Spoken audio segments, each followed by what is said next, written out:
দেশে জঙ্গিবাদের অস্তিত্ব নেই, রাজনৈতিক হাতিয়ার হিসেবে ব্যবহার করা হতো।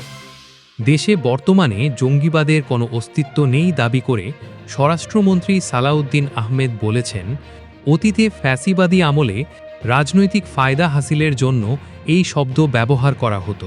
মঙ্গলবার দুপুরে রাজধানীর আগারগাঁওয়ে কোস্ট গার্ডের ৩১তম প্রতিষ্ঠাবার্ষিকী উপলক্ষে আয়োজিত পদক প্রদান অনুষ্ঠান শেষে সাংবাদিকদের এক প্রশ্নের জবাবে তিনি কথা বলেন। মন্ত্রী বলেন, ওই শব্দটিকেই আমরা এখন আর রিকগনাইজ করি না। আমাদের দেশে এ ধরনের কোনো তৎপরতা নেই। কিছু এক্সট্রিমিস্ট গ্রুপ সব দেশেই থাকে, কিছু র্যাডিক্যাল বা ফান্ডামেন্টাল রাজনৈতিক শক্তি থাকে, এগুলো স্বাভাবিক।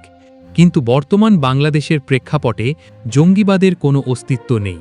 অতীতে ফ্যাসিবাদী আমলে রাজনৈতিক ফায়দা হাসিলের জন্য এই শব্দ ও বিষয়টি ব্যবহার করা হতো। আইন শৃঙ্খলা রক্ষাকারী বাহিনীর অভ্যন্তরীণ নজরদারি প্রসঙ্গে তিনি বলেন, বিশ্বের সব দেশেই প্রতিরক্ষা বাহিনীর মধ্যে নিজস্ব ইন্টেলিজেন্স উইং থাকে। কোনো সদস্য দেশবিরোধী বা অন্য কোনো অপরাধে জড়িত কিনা তা খতিয়ে দেখতে মিলিটারি ইন্টেলিজেন্স কাজ করে। এ ধরনের ঘটনায় প্রচলিত সামরিক আইন অনুযায়ী ব্যবস্থা নেওয়া হয়, যা নতুন কিছু নয়।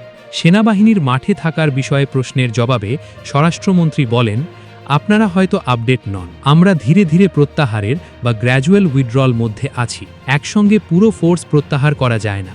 ইতোমধ্যে অনেকাংশে কমানো হয়েছে এবং শীঘ্রই তা আরও সীমিত আকারে নামিয়ে আনা হবে। তবে প্রয়োজনে জেলা ম্যাজিস্ট্রেট বা সরকারের চাহিদা অনুযায়ী তারা ভবিষ্যতেও কাজ করবে। পুলিশ সদর দপ্তরের বিশেষ সতর্কতামূলক চিঠি জারির বিষয়ে স্বরাষ্ট্রমন্ত্রী বলেন, সরকারের পক্ষ থেকে এমন কোনো চিঠি দেওয়া হয়নি। তবে জাতীয় দিবস বা গুরুত্বপূর্ণ স্থাপনা বা কি পয়েন্ট ইনস্টলেশন ঘিরে সবসময় স্ট্যান্ডার্ড অপারেটিং প্রসিডিওর অনুযায়ী নিরাপত্তা ব্যবস্থা জোরদার করা হয় এবং বিভিন্ন বাহিনীর সহায়তা নেওয়া হয়, যা অতীতেও ছিল, এখনও আছে এবং ভবিষ্যতেও থাকবে। বাংলাদেশ কোস্ট গার্ডের কার্যক্রম প্রসঙ্গে স্বরাষ্ট্রমন্ত্রী বলেন, উপকূলীয় অঞ্চল, ম্যানগ্রোভ বনাঞ্চল সহ দুর্গম জলপথে জলদস্যুদের উপদ্রব বৃদ্ধি পেয়েছে।